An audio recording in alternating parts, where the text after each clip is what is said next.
o tere na ịchọwala ife a ka nye gị once and for all ka izu ike. Tag ya nu Jpac ebe a gwa na ya bịa ka nsa vue ya immediately as e dey hot. Nya je chọrọ ogbo na mụ na ya ahụ mate. Tag ya nu Jpac gwa na nsị ya je chọrọ ogbo na ya na Ezeugo ahụ mate. Mụ na ya ahụ mate. O nwere ike iche na mụ na ya mate. Okpogologodo ebe ni na. Share this video na ọwụ na inweta this video. Share this video. Ọwụ na inweta this video. Oh, na inweta this video.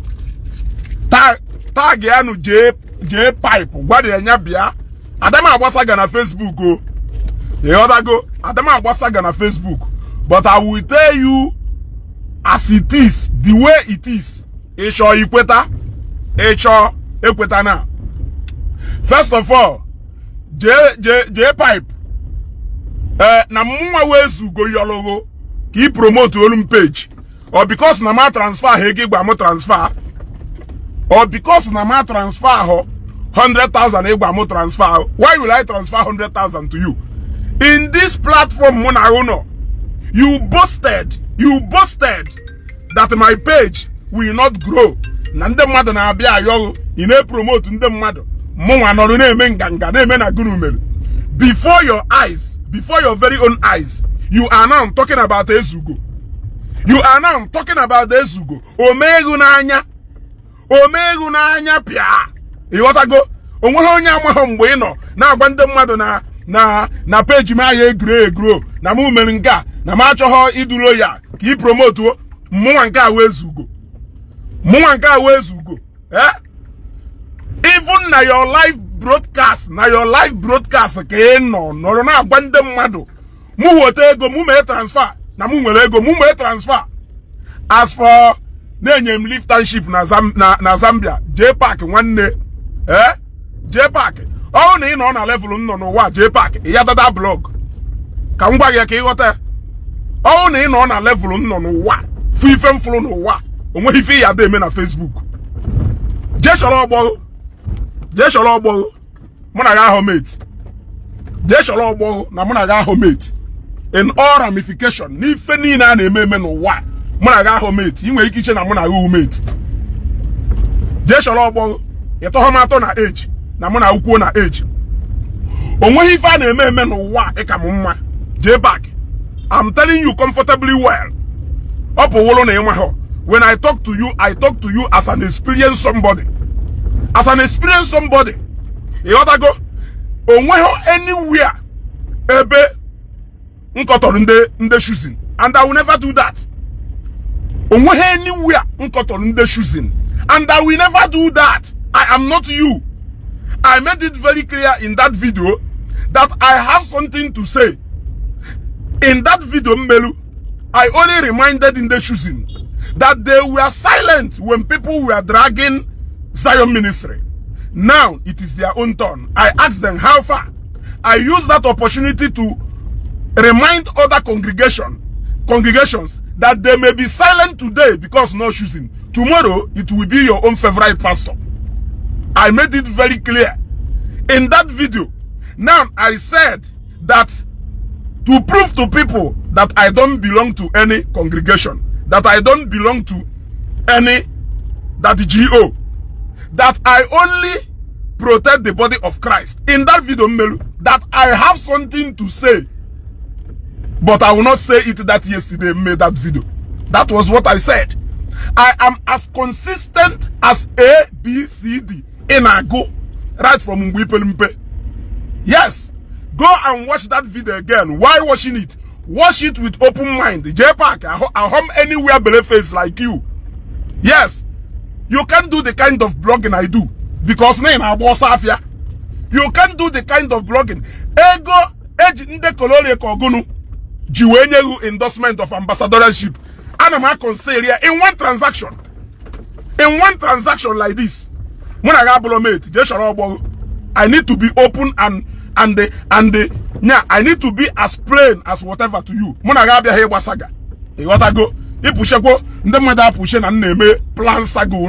don't do it. I grow my page with Ezeugo. You want to go? Adama Agwa saga. Adama plan saga. Adama stage anything. You want to go? I grow my page with Ezeugo, who I am. When anything on the exhibiting on Facebook out today, ask people who know me. You want to go? Ask people. They will tell you before engage Ezeugo. Jpac no how we and how they will tell you that. And the hagwa here, each is no joke ko. E bia ke try ya. You want to go? Je cholo obo je cholo your mate. Am mi fi ye je amage Ezeugo. Ke fi ye je amage Ezeugo. Jpac, I'm asking you. I am not you. A hongo doka hand fan. Doka slim fan na ekugari 360. Nwanne ebe nkwuka nkwukwusi ike. Onwe ho mgbe nji wee kpali nde lo choosing. Mana o nwere ike English nwere ike na afia ga ahụ. Upon na nna eyuzukwa Igbo. Igbo ekwokwa ya aghọta. Igbo ekwokwa ya aghọta. I made it clear that to prove that I don't belong to any congregation and I don't belong to any particular that the GO, that I have something to say. I have something to say. Then in my broadcast today, I made it clear to people that Narazo Sumuaka is not Evangelist Ebukobi, that you should go and ask questions. That you should go and ask questions. I clarify a lot of things to show you my stand. I even screenshotted what Frank Edward posted about Lord choosing and in the testimony here. Jpac, you will not see anybody. In fact, there are few of us who do as constant as in twice we're doing on Facebook. Reason is because I am well our means of survival. We have businesses we are doing. We are not like you, who is an online jobber. Yes, I am not looking for ambassadorial deal. If it comes, I will take it. Yes, if it comes, I will take it. I will gladly take it and do my job diligently. But I will not compromise my standard to cling to that ambassadorial deal. That is what you people do. You want to go? That is what you people do. Obroni do self-sufficient. Let me tell you, I came into blogging with everything what we can achieve in this life in my own year. Now, according to my year, I may not have all it takes, but according to my age, I'm into blogging, well prepared. In case if you don't know, but I'm into blogging with well prepared. I am telling you, whatever thing you will feel no what may achieve go through Facebook. I achieved it through business before we better into blogging. Sometimes I don't know if you need to ask questions about people. Yes, you need to ask questions about people before you engage them. You don't engage people because you see them. So because na muna go na Facebook, na no me kwasi Facebook Jpac. O me kwasi na muna ga haruna. Eh? Owo na ma no na Facebook. Ifum ikene mu nti se kene see man global. Ifum idana na, idalum na. Etu isi eke respect akwa okuko na owu na oho na ifulu na Facebook igbata m anya iya gbata ni waja anya because na go na no na Facebook okwa maka na ichoje ge na Ghana owu na oho na mu nwe Facebook page na blog ntu nsi blog ifu irrespect ya ma etu isi respect ndi ye na eje adan na onwe he go ne ha na enye ma ye enye Jpac. There is no amount of money nda na enye munwa wezuga ye enye and you know it. You know it. Hapu maka ifu nneku unu na ajusha chase manu mmiri unu ya egwu gafe manu nke unu ya egwu ni gafe go ka ngwa gị agwa ka I wee mala amalu je chọrọ ogbo na mụ na ga ha ogbo go and look for your mate. Go and look for your mate. Adama agbasaga ka ị malụkwa ya amalu maka ndị mmadụ nwere ike ishe na Ezeugo na Jpac nwere ike plan ịgbasaga all this. Adama agbasaga if Ezeugo wuwu adun natural and pure na Facebook an neme go imakono dogbu puchala olu oyiwo bata Nigeria can live comfortable inwekwala idea on inwe ha idea imakwa ife wu na mmadu pụrụ olu oyiwo pucha olu oyiwo batakwa norokwa ba ya na live kwa comfortable o gosiri na olu oyiwo onye ahụ pụrụ anaghị n'iyi. I traveled 2013 Jpac. Now that 2013 I can allow MC na agwa ho na afọ. Yes, I can agwa ho na afọ. na 2013 n hapụ Nigeria. In case if you don't know. Koni nwe ha idea. Yeah? Koni nwe ha idea. I have about 15 to 16 people who can travel. Some of them today, you cannot stand where they stand. Some of them can buy you and buy you times 100. Are you not aware? Yeah? Just about is on a blog and on a Facebook or Tabaka Holomune. Does only in a we flow no matter what. But I just don't know the kind of woman being you want to go? I don't know the kind of woman being you see, you are a Facebook jobber. You are a Facebook jobber. But if you know on this app, not gonna have mate or not gonna have anything. On a normal, not supposed to live from it to a mafa. This to see man afa. Onwe go menye yengu on him on him ho. And when mafia mkpọbarụ na-ele kedu ife ịkpọwara na-ele enwere mafia mkpọbarụ na-ele kelu nke ịkpọwarụ ishe na confidence nwe na Facebook wo na muje gota egota confidence nwe na Facebook because of self-sufficient. Yes, I'm telling you. They check you na 2013 ke nwari ife they check you na 2013 ke nwari ife 2013 ejebe na Dubai to bafia. In case if you don't know. In case if you don't know. But you don't know. When you feel na fu unu na-egosi na Facebook today. Wo mi fofo n'anya. Go and even look for the background ebe nsi wepụta. Ya jam ike for ida agba mbọ. Let me tell you. Ịmara background ebe nsi wepụta. Ya jam ike for ida agba mbọ n'isi onwe emu. In case if you don't know. Go and ask questions. Jeju ese. Eso mo na-eme pete you na-eme na Facebook o. I'm telling you.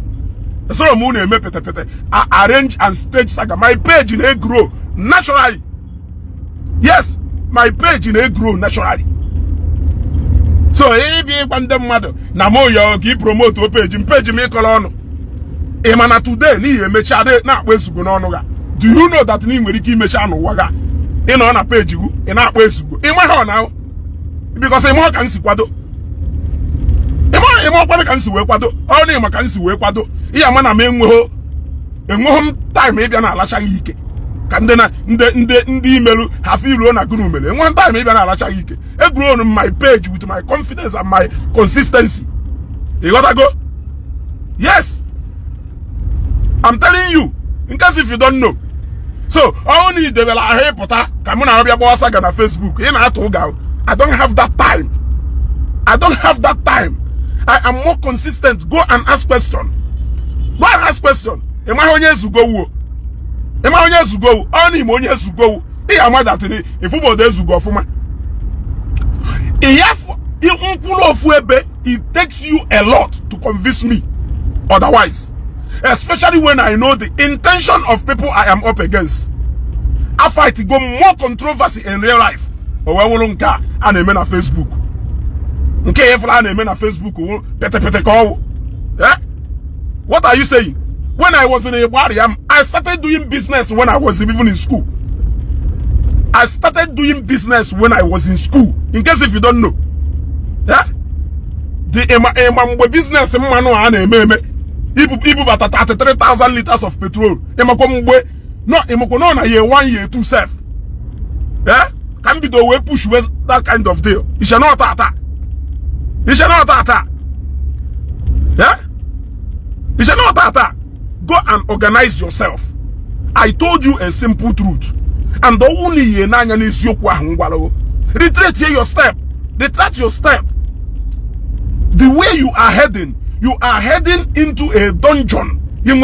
Difficult. I'm telling you, you have to be consistent as a man. You have to be if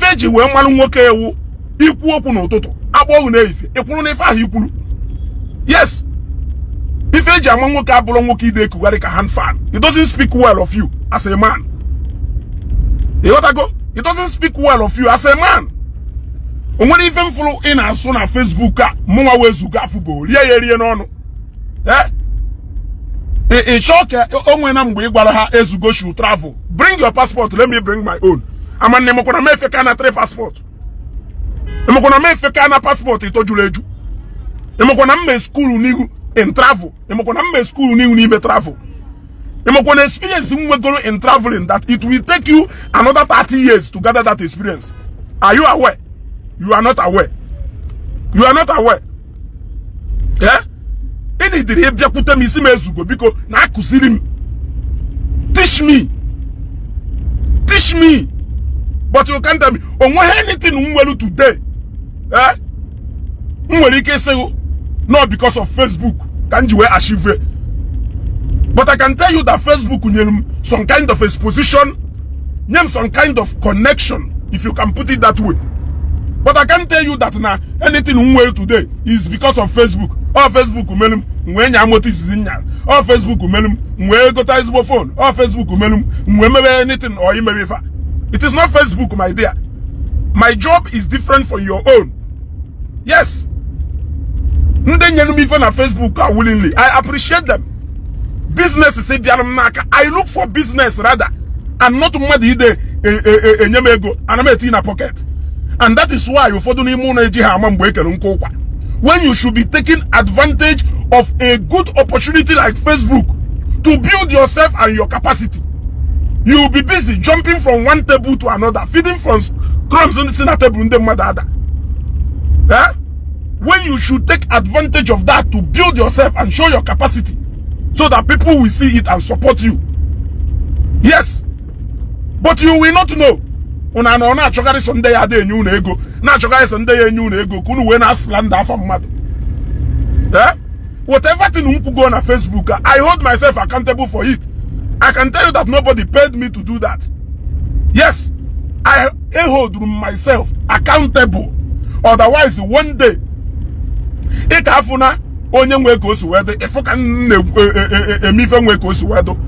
you can't see me do that. I look very well before I reap. And that is what makes me and you different. That is what makes me and you different. Now this platform, you gotta go. But you are an agent of division. Ndi Igbo. You want to use Facebook to divide our people. Every day, you on Facebook, you just only yakukonya ni ibe isi ono.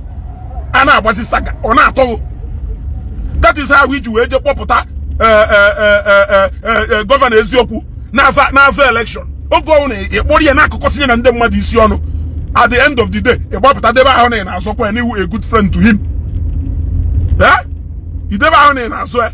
Election on as on go bala. A pota, would you not costing and the Madisiono? Not costing and the Madisiono. Eh? Inakosian and the Madision is not as if they like a care. Nature can win Woga now election. But you just want to use it as an agenda for your saga. It's an air was a saga. But it diverted your saga machine to another place. Yes. It diverted your saga machine to another place. Huh? So I'm telling you, I will need to come on Arabia. I will go on Facebook. One day, my mission on Facebook will do very simple. Very simple. Agbagongu sayo. Nana mamu hom ni hu say. He dedicated hom ni hu say. My mom till Obosioku Birume, who a devoted Christian. My dad till today is a devoted Christian. Yes, he's a devoted Christian. Germany ejike haji ekuko. Germany ejike haji enyempoto. My dad has been in Germany for over 30 years. Yet he is still a devoted Christian. Even a church born age, onweloche ya away for her by him, one of Yahoka. Even now, on na brakedoro in Germany, in Ogono. There are men who do business in those countries. How to have passport to her, Oboda Koye, Habata. Eh? Do you think that no na for that no fwebe or no nya hama hi forma? Eh? Germany ejike haji abrag in Germany in abrag Germany. My dad in his 60s. Yeah? Awaka go boda wariye boy in and out pieces. Is na Germany wo boda for ko to me. Amaru mi fefo akwo Lufthansa o sala ebe niile. E ma mgbe nji tebe ni via. Eh? Mgbe odubodo ga na Nigeria eba. Ndị mmadụ aya afford ni etu azwe na afford keta. You gotta go. So sometimes some people have seen it all. Eh? Some people have seen it all, yet ha maintain stand ebe ha no. Yes, ha maintain stand ebe ha no. Yeah, funny fair. Okay. One, alright. You gotta go. So samu wifen na da amono, mana ọ na-ama ho. So samu wifen na amono, mana ọ na-ama ho. Yeah? Ọ na-ama ho. Onwe gonu ka ifu gonu no wa, each and another person afubo. People have seen there are people who started traveling 40 years ago. Ha waka in Europe, waka ebe niile, and they made it. They made impact. Ndosha manafana abata. Yet those people do dedicated to go down and hand Ipesha ha ticket go me travel. Mmadụ aya nuru ife. Ishefo no obodo ahụ na-enye mkpọtụ. Wo obodo ụmụazị na-abịa holiday na Christmas eruwekwana. A lot of ụmụazị no school self akwadokwana ije summer holiday. Ha akwadokwana ije obodo oyiwo je rie ego enyeru enye.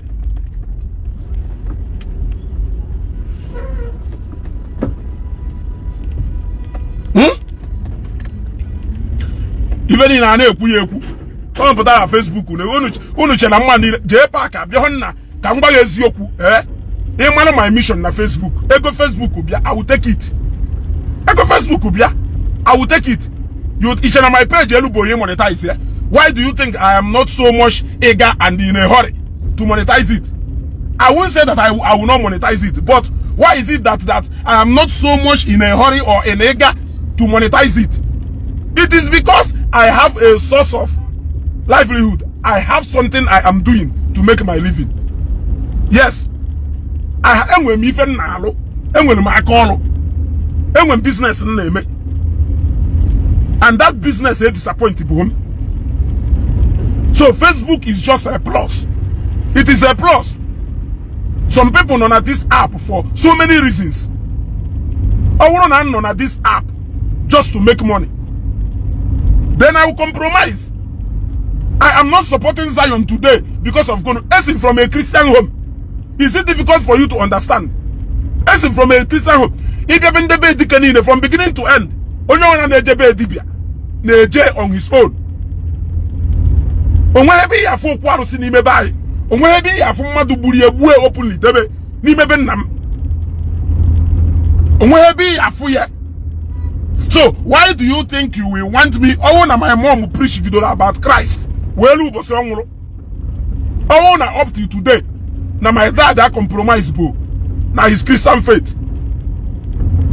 Why will you want me to do so? Isho ka mputa ka nsoro ukpo wande past yi. Isho mputa ka nsoro ukpo to church. Is that the problem of Nigeria? Is that the problem of Nigeria? Una na use Facebook wrongly. We na instigate hatred n'ebe ndebe anyị no. Wona eziokwu na aye kwekwu eziokwu.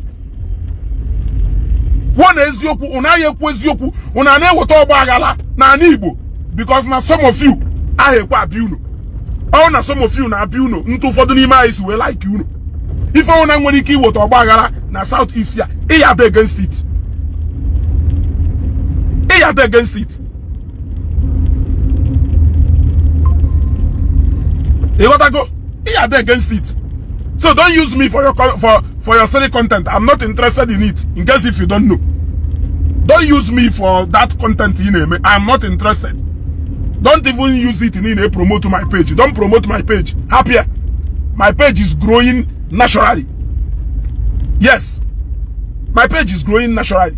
Decide the I short one down this page. What are you telling me? Decide the I short one down this page. I will lose nothing. I will only lose my family. I will only lose the new family in create go on Facebook. Of course, they mean a lot. That is also relationship. You want to go?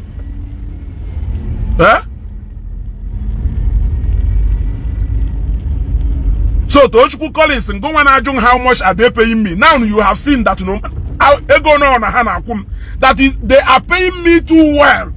That no matter what you do, you cannot compromise me. Yes. It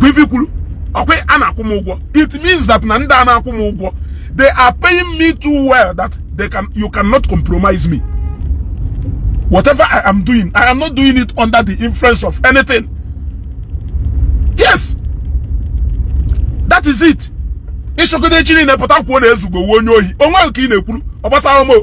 It will not change my message in a Facebook. Happen on the person, no way for Hamelon. Happen on the person, no way for Hamelon. You know halaka. So some then on a government in a Buhari silent, a benine. A blue silent, not Bagari benine. Will I go to generally no bodo you? If I am on, lazy youth. Buhari Balon. Lazy youth. Lazy youth. Or some of you. The pastor cash cruise. Why can't you people cash cruise with your politicians who are spending your money traveling overseas? Eh? You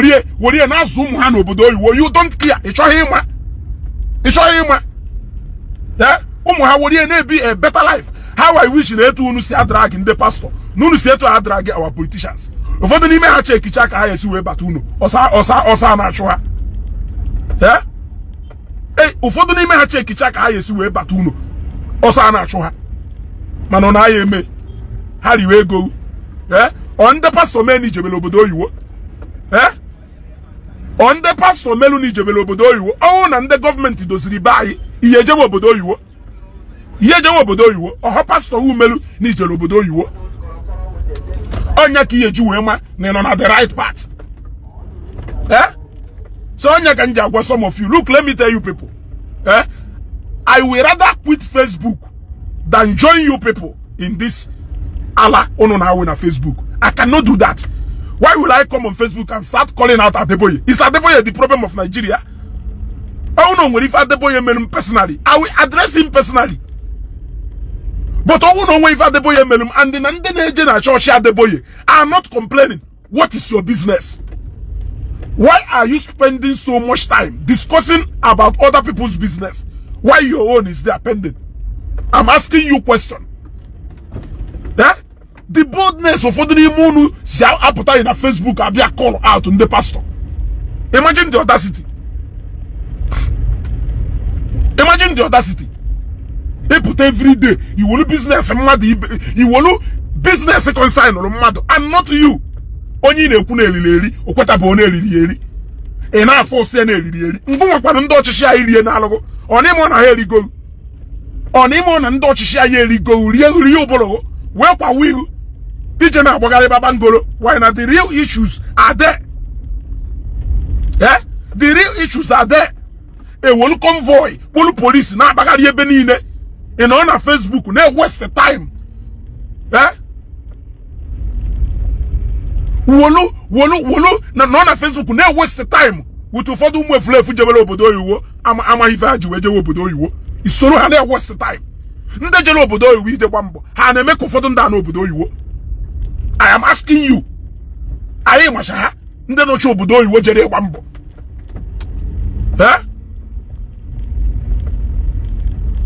Ifele dimkpa mmadụ na-akwụ anwụrụ, especially Gulu. Thank God they complain, need a comment together. Look at it, Gulu, a jobless man, very empty.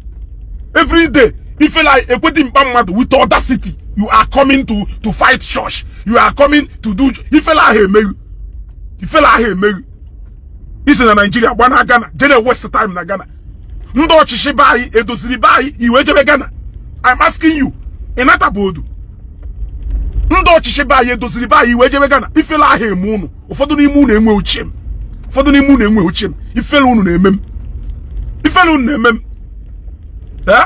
Ifela unu na-emem. Obeso unu, Nigeria ya jogido njọ. Afụbụ onye ọkụ na-agba unu ye, ọ na-achụ oke.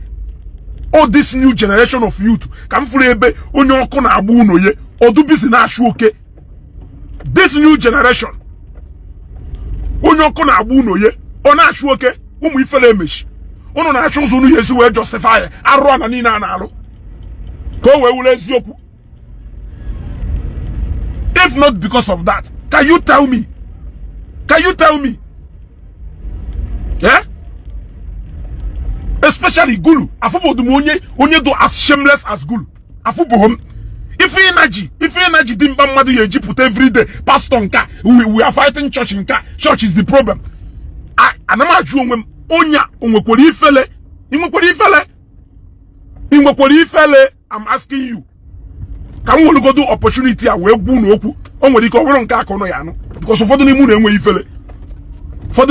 ifele every day ebute ego mmanụ eke ihe n'aka na-erie ị nọ na Facebook na-enyegharị mkpọtụ ị nọ na Facebook na-make noise. Yeah?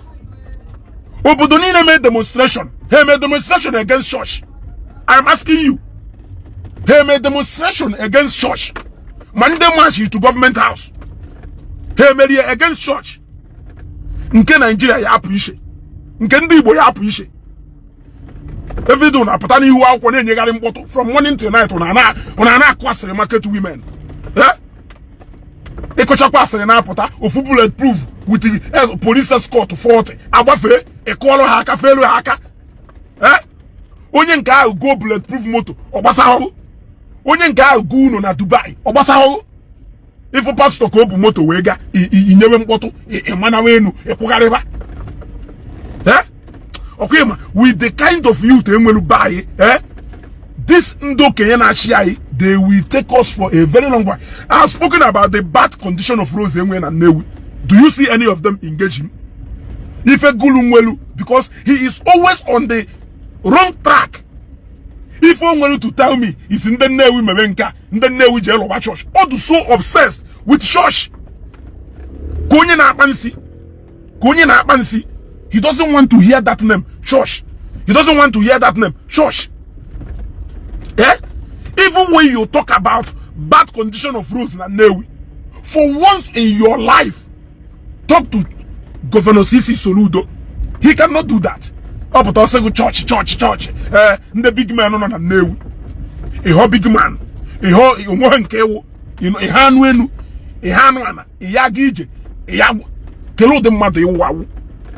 For the moon yeri amosu for opportunity. For the moon yeri, Jeno Shorifono Yalo, go and look for something to be doing. Me on asena mother when I call mano, people like you won't do jobless. Ono do jobless because unchene no na batana Facebook as jobless as some of you. Unchene no na batana Facebook as jobless as for the moon. When I do not productive in any way, Balundi Bulu. Or see they will better decision. If you no choro can Ndi Igbo busi we can Ndi Igbo do divided along religious line. So now if you no choro can work, because some of you will carry out your criminal activities. Unu cheno ya work. Unu cheno ya work. Every day una put up man dey no obodo you shameless people. Or church doesn't even ndocha. For God's sake, ndocha hi na-ekwu na ha ejezoka. Do you know the level of development they going to be for? How do you feel now? Okay, that na need is one atom of freedom to enjoy their lives. Do you know the kind of development they have seen? Who Colonial would do here to bring that development in Nigeria back? Misplaced priority. Onye Egypt to ebe ni bata. Mmada ya nuri ife. Mgbe jezielu Dubai ijeleje, you did not go there for a show. Executive and ndo to ha na ejo obodo oyiwo for shows. Ngoma in your normal your hood onye arịrịọ beggar akwakpologo jebe obodo oyiwo ruo obodo oyiwo bata ị na-enye ọkpọrọ ujebe Dubai ruo Dubai bata ị na-enye mkpọtụ ịma Dubai aha akpọghị akpọje ịma na onwe ndị na-eje for a business trip wole ego bata obodo a change dirham wori ezu afịa na akwụ ụgwọ shipment afịa bata ha agba ya ịma na enwelu Emane enwelu unu filu n'onye unu furu n'unu ka je no ebe a na akụ aka na onwe ife onye apasịrị mana ọ na-ama ọnụ nwa ndị apasị anything. Why can't you hold your government accountable? Why can't you hold your enwelu so many senators? How many senators can we from southeast ha na move onwe ha very free? How many House of Rep members? How many Keriva na where? How many House of Assembly members? How many House of Federal House of Rep members? How many governors came with? How many? They are all moving around, enjoying my money and your money. On our Facebook every day. Not be a diaka. because na shonde ya bia wedding because emehon wedding in ayorongo bia wedding mo na Facebook ayorongo bia wedding mo I invited people mo na Hawaii if unu na emewu unu kwado yi ime wedding unu akpagara ba je yo uto with ndo na ha uto ka ha we bia nye ego na wedding ụfọdụ akpọ committee of friends o nwere ụbọchị ị na-abata fia na Ethiopia go na ekwe n'aka unu exchange number o ya eti ihu na list committee of friends ya because ego we fa na-achọ onye ọ na-achọ ego instead of it concentrate you plan your wedding with what you have you plan your wedding with what you have. You don't need to start jumping from one Facebook page pleasing me ekwensu ma mmadụ so ko we wolo na ha grace your wedding in a wedding how to make money. If you cannot fund your wedding, if you cannot fund your wedding from your pocket, you must compromise. You must jump from frying pan to fire before you can hold a society wedding. Executive will melu quarter of female before me wedding. You plan your wedding with your friends, with what you have. You don't need to go and start ime kwa mwana mmadụ ka iduzie nutra ka ndị mmadụ wee bịa wedding o ego ka ị chọrọ iji wedding nwụchụ or you want to wed. I'm asking a minute woto nke mgbeda o nwe grade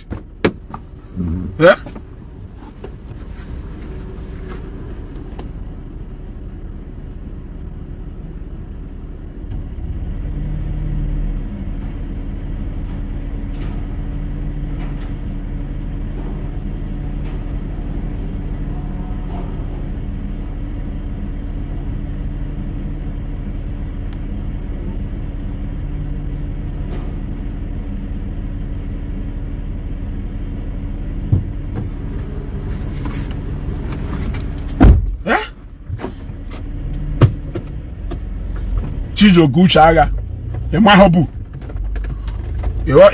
ị na-eche mgbe unu su iri ba yoku unu ewe manu ulu na this level.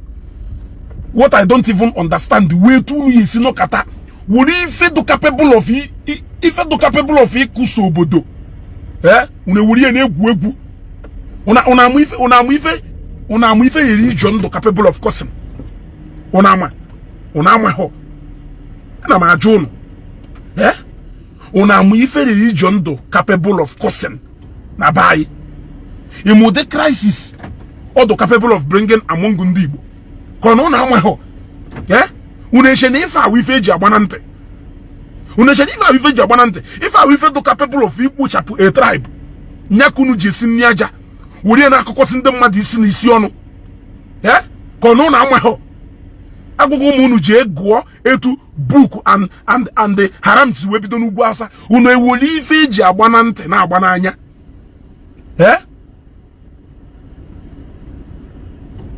unu ewoli ife eji agba na ntị na agba n'anya ka unu wota division ife niile a unu na-agbagharị n'ime be nna gị enwere ndị ụka enwere different people ịpụtazie iku isusu n'etiti ụmụnne ndị a na-afụ ibe ha ka ndị amaghị ife ndị a na-afụ ibe ha ka ndị amaghị ife unu ewere na egwuregwu si na unu ji create content na asịsị ndị mmadụ etake na serious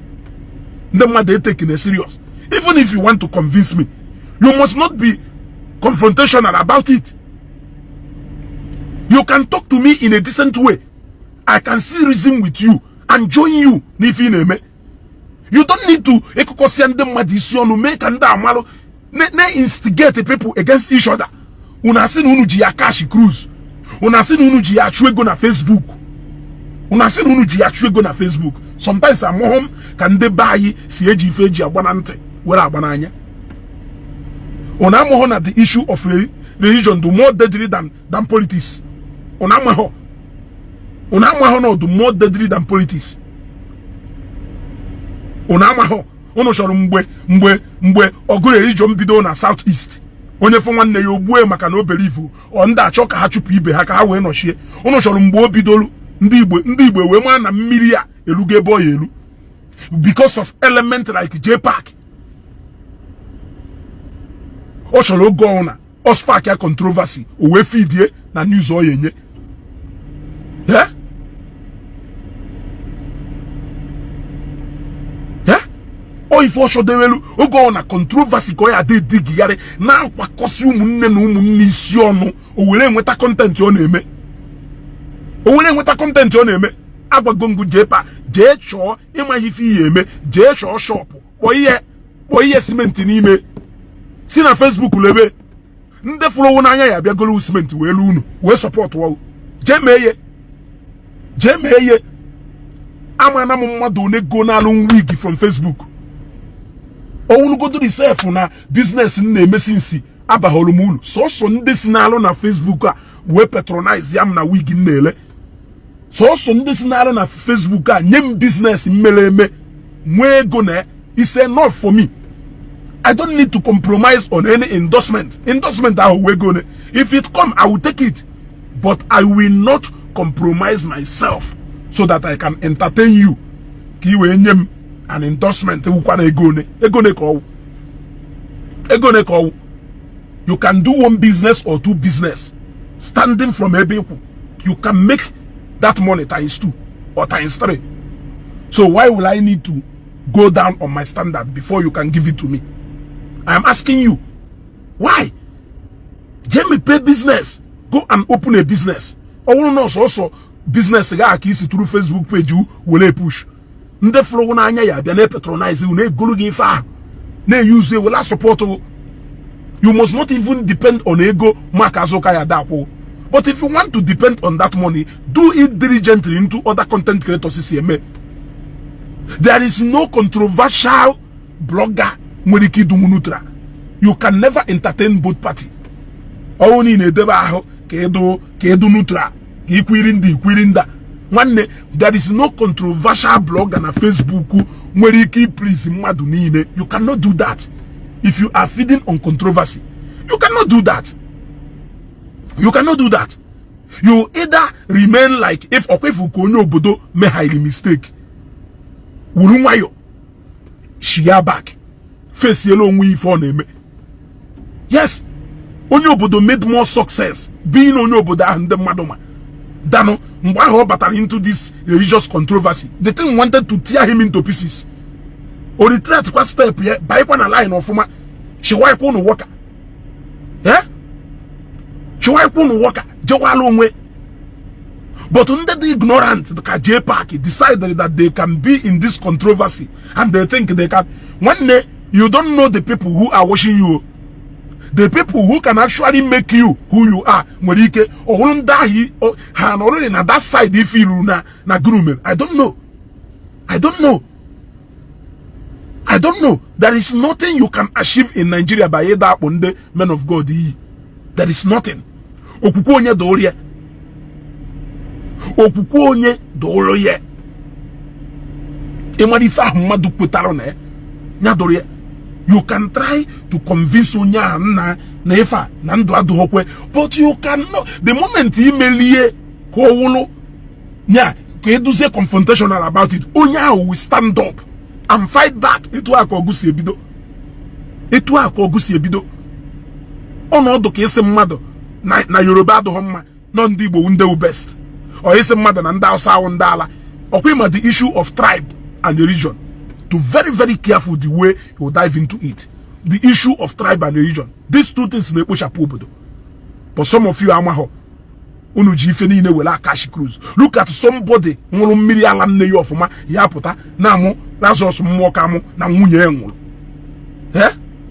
Na mu Lazarus mmụọ ka mu na nwunye enwulu. Look at ono Igbo enwulu mmiri ala nne yo. Enwulu mmiri ala nne yo. E wonere ọnwụ. Umunne go ya nwanwu, nne go ya nwanwu, nna go ya nwanwu. Ina mu Lazarus mmụọ ka mu na first wife ya enwulu. Years back. Second wife enwukwa. Obosia. Onyawo the first person. Onyawo the first person ni go first wife and the second wife here. Onyawo the first person. Kiri ife patalo ife nke ye juwe dishe because no a pastor. Or because no a pastor nyaka nke ye juwe dishe. That is the level Una bother go to the level where human life will make no meaning to you. Even at this point of mourning, you people are making mockery of people. That is how ruthless this track Oronaga can reduce people, where people will have zero conscience for Ndomado or Zebido because of it. Because una neglect Gondomado, and then in Golu na Igbo of recent. Prove as far as Nahado affiliated to church, unu melu life for her, or doka yasan or matter. But ndano zubudo waya gwa na even the life of a pussycat bendosha matter.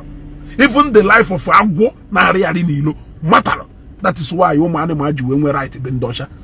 They will not tell you that. They will choose different parties support or their message. Intentionally. Intentionally. Mado na mo na onwu munye ye. Moko na onwu munye. Ifolo onwu di. Ifolo onwu munye na onwu nwa. Ifeni na folofo. Ifeni na folofo. Ina moku dimpa mmadụ na ọkwalụ nwunye ya elu bụ ha ahụ ne. Ina amụ ya amụ iwori na amụ ya amụ. Even nde jeri sympathize with him. Emoko na mmadụ na-esegide okwu ndụ mmadụ pụ ha ifu onye nke ni for the sake of onye nwụrụ anwụ peace abata. For the sake of onye nwụrụ anwụ peace abata. For the sake of onye nwụrụ anwụ peace abata. Because na asịrị na egbuo n'iwe enye maka gono. Egbuo n'iwe enye maka gono. Ifu nwanne na nwanne sekatala okwu mmadụ nwụọ aka na-eso okwu a marụ na okwu ahụ apụgo na gear 1. Wotadebe na ọgbaghara na ana Igbo. Wotadebe na ọgbaghara na ana Igbo. That is my own. Hapụnụ ndị mmadụ believe if you want to preach to somebody, don't be emene ka ọdụ ka na anụ ọgụ. Mana unu bịa unu na-eme ka na anụ ọgụ. Ndị a na-agọla onwe ha, unu na-afọ ha na ha suppose ikwu okwu to Jpac if ọ chọrọ uwu ka ndị Zion nọlụ because they are not human beings. But ndị mmadụ kwuo perere na page hu, e block ha. Ndị mmadụ kwuo perere na page hu, e block ha. E block ha immediately. In order to tolerance, you cannot even tolerate people's ideas. Yeah? You cannot even tolerate people's ideas, conflicting ideas. Yeah?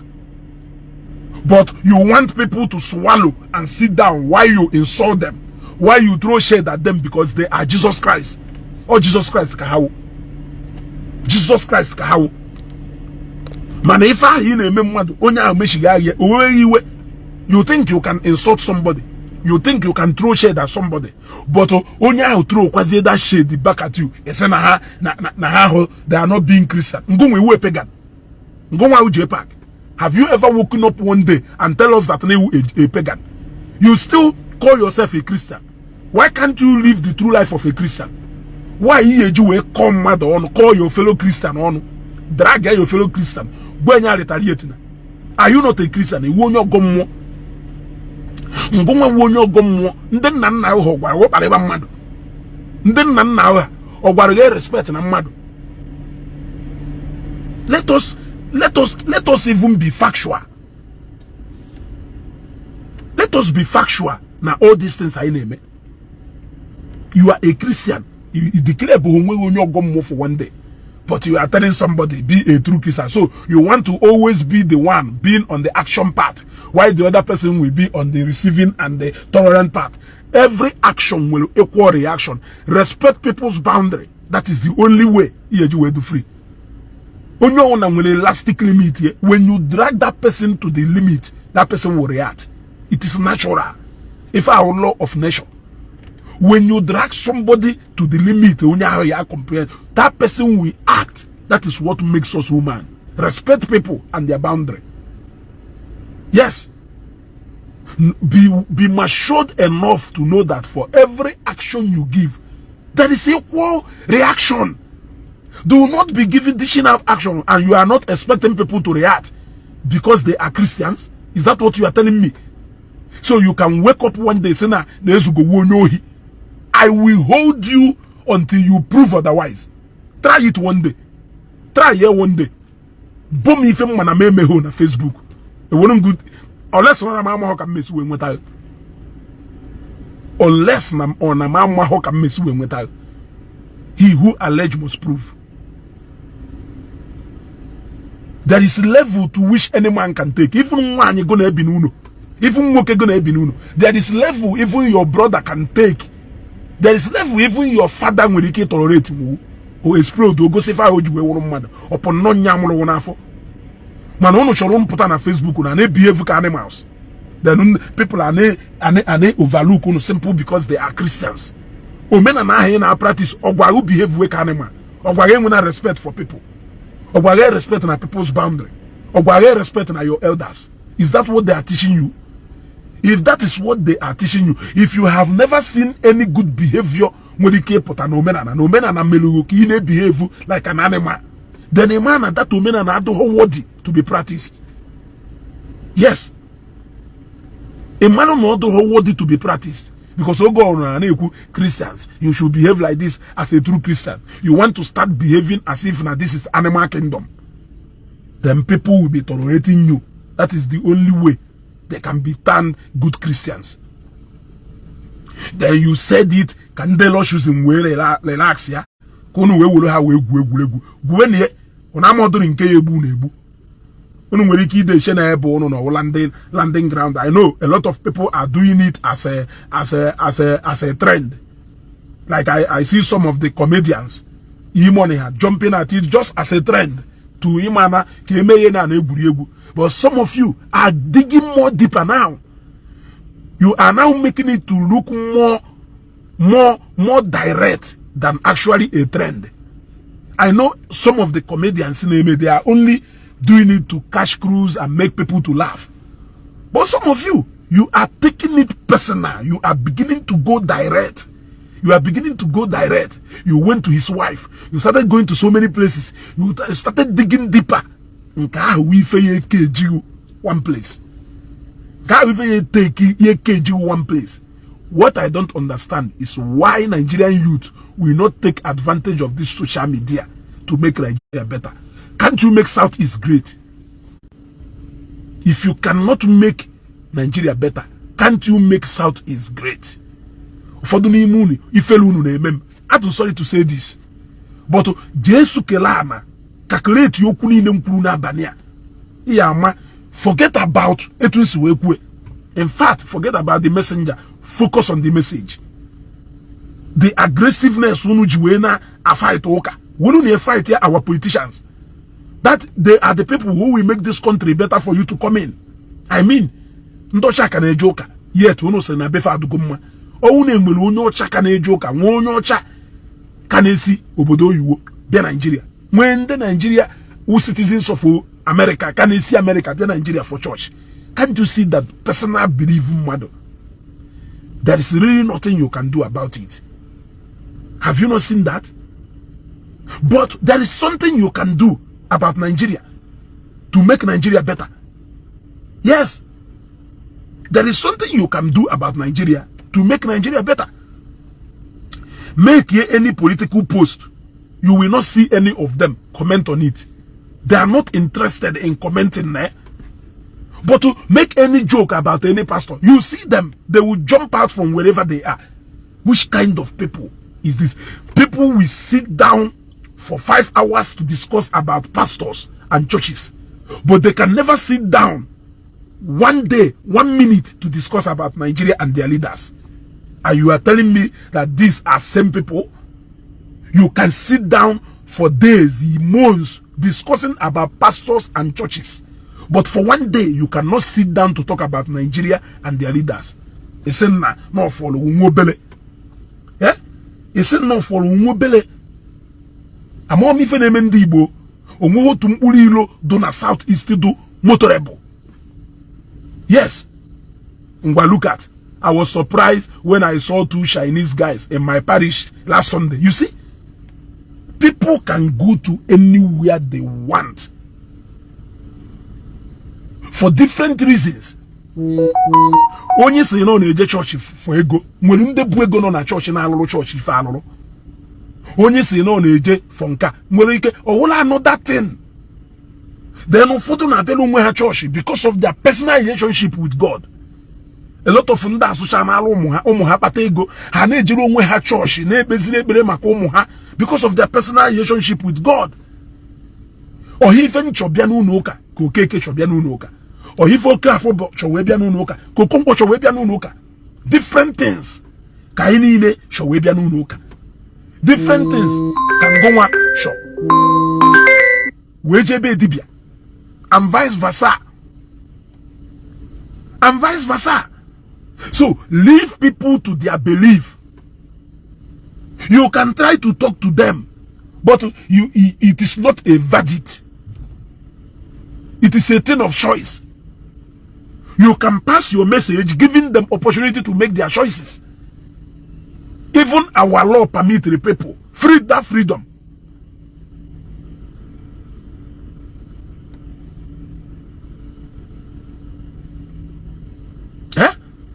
Hold your government accountable. Arranging miracle is not your business.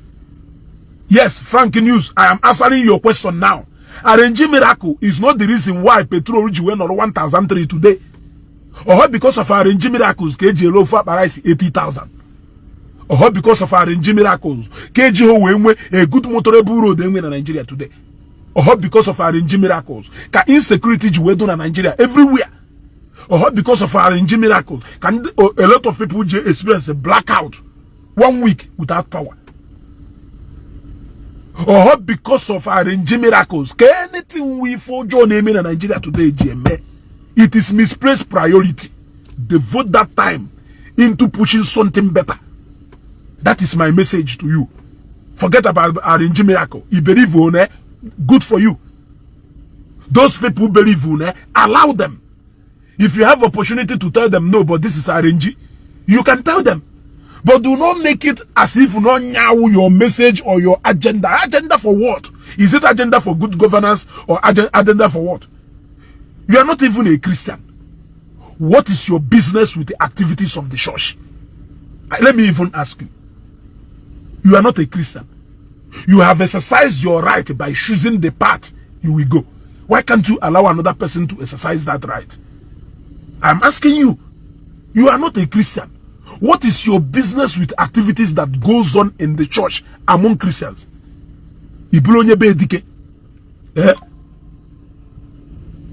For example, can if wasalo with activities of Bendebe and not Bendebo Konko enone? Manebe Bendebo Konko, if I go for man, you're not interested there. You people are not interested with Wayo, Omenala, Igbo. Unadro interested with a bad impression. A lot of Omenala. It will take you years. It will take you years to convince Onyibo no na atunzu aha gonsi. It will take you years to convince Onyibo no onye na go for ada kunsi. It will take you years to convince Onyibo no onye afro edonake no ho gonsi ko. That is where you people have a lot of work to do. But you are disregarding it. You are chasing shadows as usual. You are chasing shadows. There are a lot of things you people need to sanitize our people. But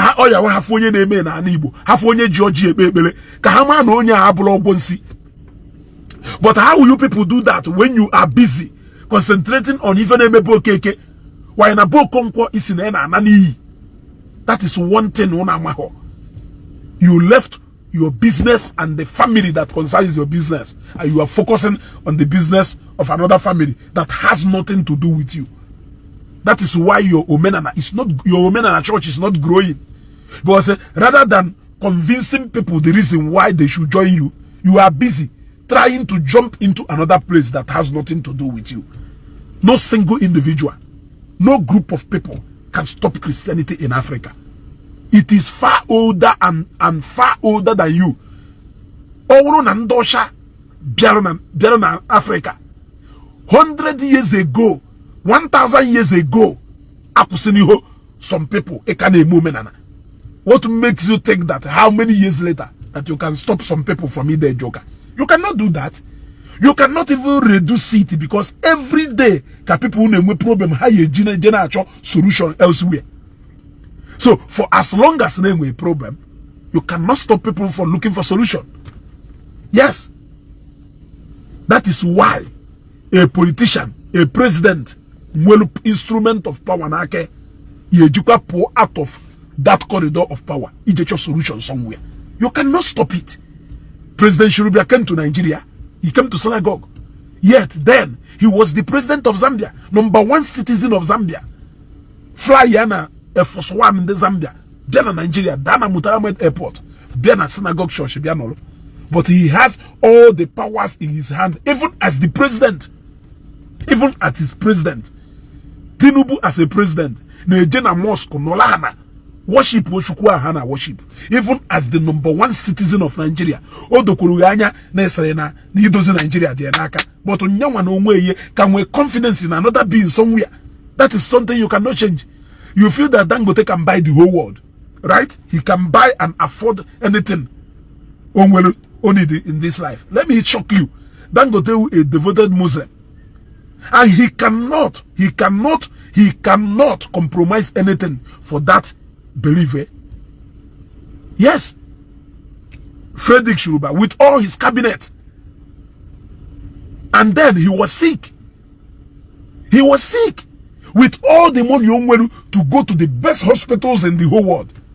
He flew to the best hospitals in America and everywhere. He ended up in Nigeria in synagogue church. You will look for solution even in the most strange places he criticized go in this life. Pray. Arrive go. Don't worry. One day you will face a problem. Even American president cannot save you. You will look for solution in the most strange places. That is the time you will have sense. And you will think. Some of you think that you have seen it all. You think you have seen it all. What have you seen? Go no kifu golu. Onye gule egwu se, onye ona no no wa na ekpekpere ka onwunwa abia na alogo. Because no onwunwa bia logo. Onwunwa bia logo no wa. Onwunwa bia logo no wa. Iye necha anya na enigbe. Onwunwa bia the richest people in this world. They look for solutions somewhere. We have seen men of powers. We have seen men who swim in money. Bow down to spiritual beings.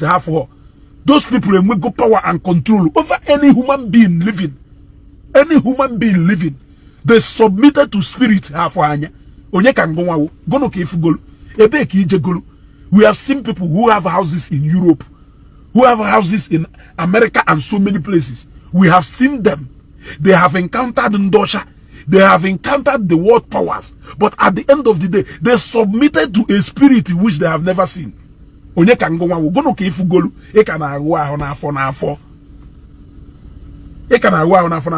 that is why you Jimmy plane. Onwe case we little turbulence nenu.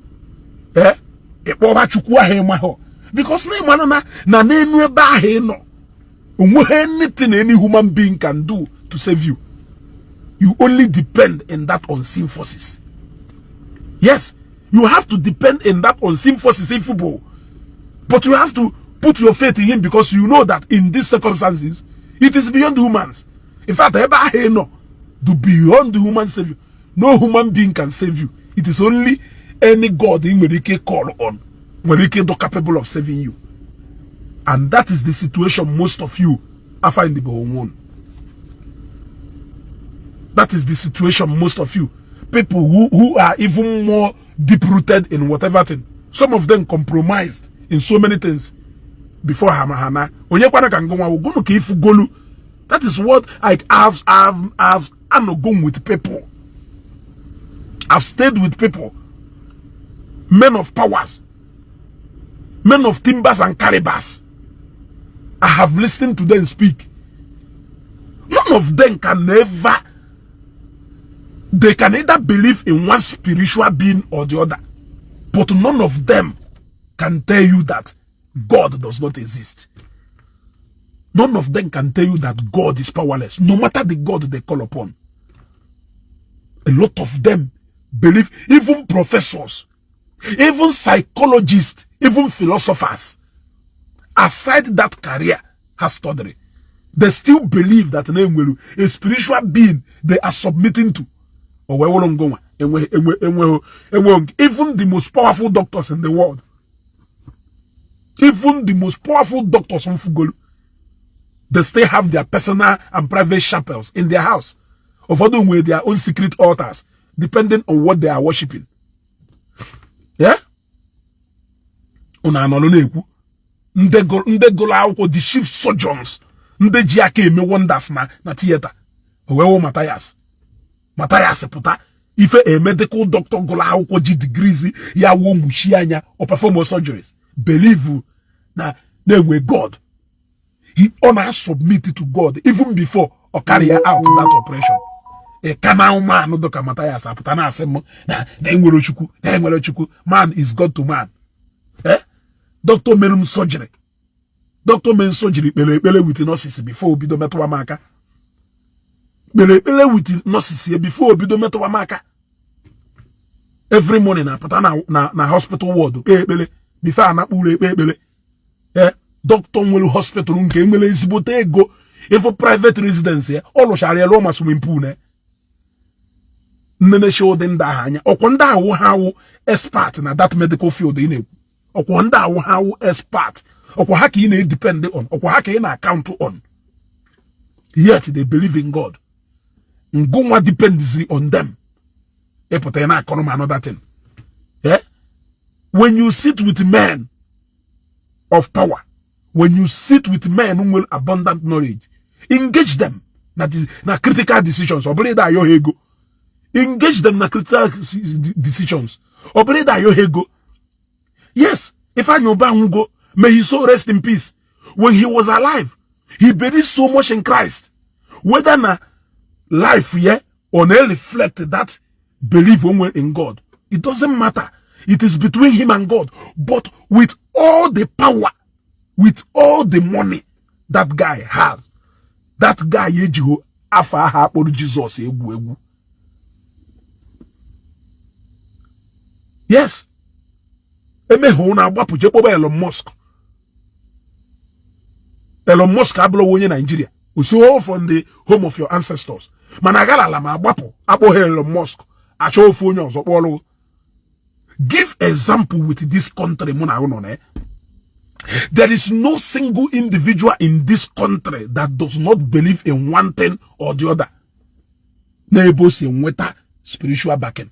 None. Not even Atiku Abubakar, the Waziri of Adamawa, a devoted Muslim.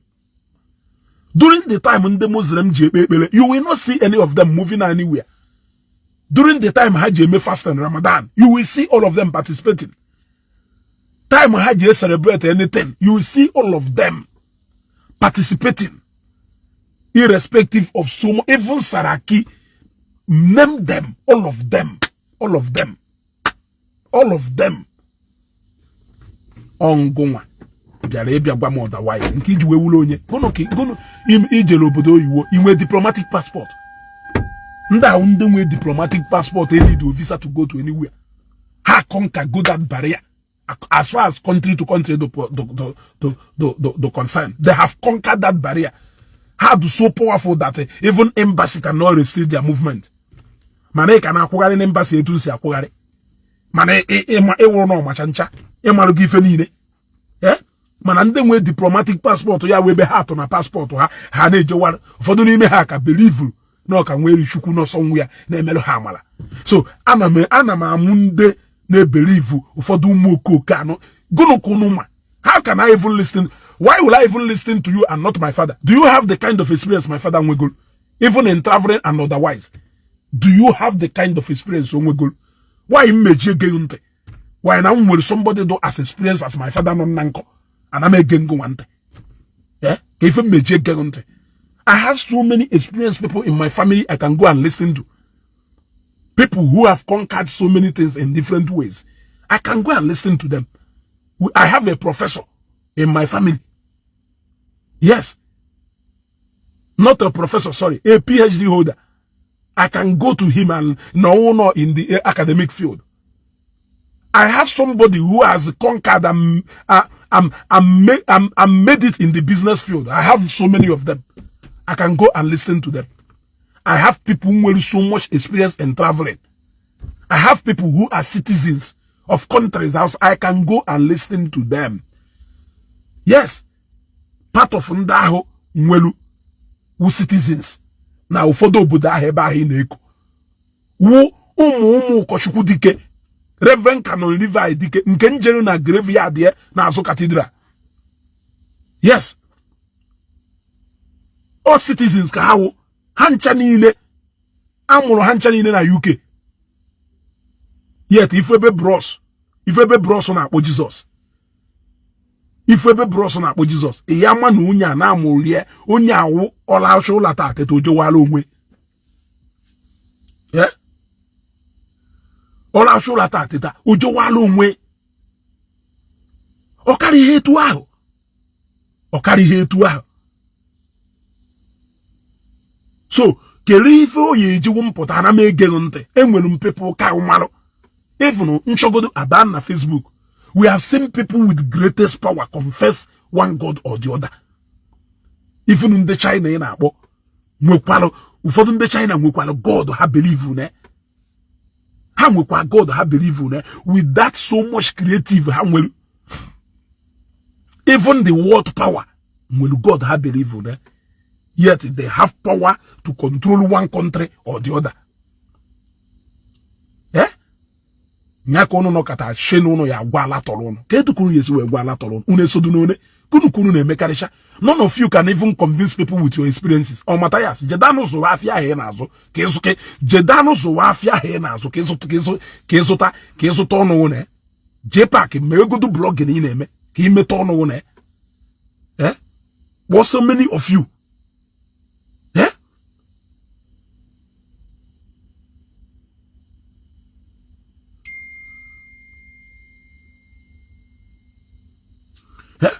Jeda zo afia he ifilu ne na so ke zụta godo ọnụ ne.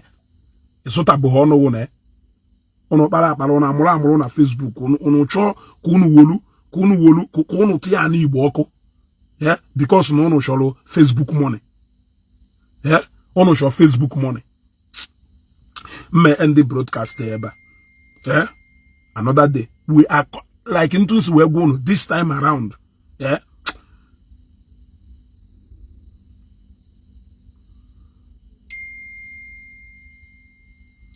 Onamo ho ka isi we kwado na nka.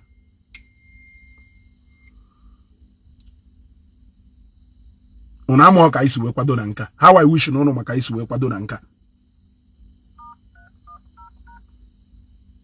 Evida ya no lo ife. Yeah?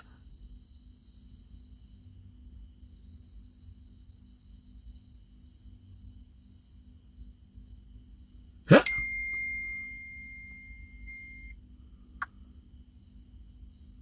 Ndoka. Ona afie ebe niile. Yeah? Eju onye a keta who is the Nigerian minister for health. Omaho. Eju onye a keta onye wu minister for finance na Nigeria. Omaho. Yeah? Eju onye keta onye wu minister for information. Omaho. And ocho hema. Man eju onye wu the general overseer of redeem. Ogbago onye owu. Eju onye wu the general overseer of royal choosing. Ogbago onye owu. Eh? What can be worse than that ignorance? I'm asking you. What can be worse than that ignorance? Eh? Jonya Honye the Senate President of Nigeria. Oma Honyo. Jonya the Speaker. Jonya the Speaker State House of Assembly. Jonya na pota as chairman local government. Oma ho. Mane Jonya the regional pastor of Ndi Redeem. Nowhere. Omonyo. Yeah? What can be worse than that ignorance of people who are so ignorant about their political activities? Man by nature is a political animal. Politics is what a man cannot run away from. So na Nigerian youth can nafu ne woputa time. How I wish in a time when na in a woputa ne discuss about the political activities in Emebai. We'll be making difference. Eh? We'll be making much difference, and these leaders we know that none them mother kanyana hane mife. Yeah. I will leave it here. But Jpac, I believe that you have gotten my message. I have a prank. I don't do staged dragon or whatever. I don't do that. No. I don't do that. Only because I know the consequences of what you people are doing. But you people don't know. You claim to have experience. If you have claimed to have experience, go and read about, go and watch that film, Hotel Rwanda. What media is capable of doing. Go and read it. And there are a lot of emphasis I may not mention, so that you will see what the media is capable of doing if you use it wrongly. But some of you, conscience, you will want to use it to your own advantage, not minding the effect it will have on other people. So but Agbagongu a piece of my mind. If you think you have traveled, there are people who have traveled 10 times more than you. What do you want those people to do? Whatever experience you think you have in this life, there are people who have it times 20. So behave yourself. Behave yourself. Behave yourself. Etu aka mmesi we happier. Kabani amala mabiko. Kaba afuni share this video. It is very, very, very important. In fact, we are coming back tomorrow morning. We are coming back tomorrow morning. We are coming back tomorrow morning. Kashifon.